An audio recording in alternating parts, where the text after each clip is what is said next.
the Linthorpe Road ground. By 1880, the club had decided they could afford, after all, people were paying their threepence to watch the game, to make renting a permanent home a viable proposition. They had considered the Linthorpe Road ground before, but the cost and circumstances had been against them moving there. But by 1880, things were different. And a Mr. John Marshall, who rented the field from the Middlesbrough estate, occupied the field. But the Wanderers, Tees Wanderers Rugby Club, who played there, had an understanding with that gentleman to allow them to play their games on the site. And something similar was organised on behalf of the football club. And eventually they would go on to make an official arrangement with the Middlesbrough estate. It was convenient in that there was a pub right across the road from the Linthorpe Road ground, the Swatters Car Hotel. Although the old cricket and sports field of that name was now a building site. And the Cleveland Agricultural Society had held their last annual show there as recently as the previous summer.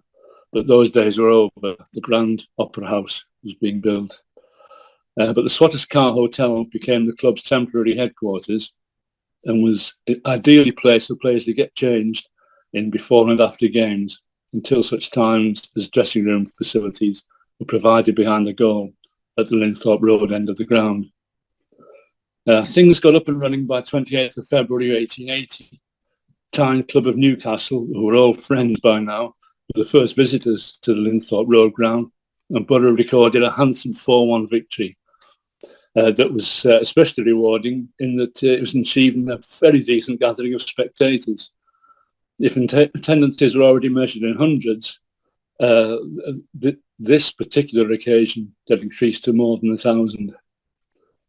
A year later, the Cleveland Association was formed in a Swatters Car Hotel, in which much celebrations and the Cleveland Cup competition was inaugurated, bringing with it the opportunity for a local tournament that would be a true test of proper competitive sportsmanship.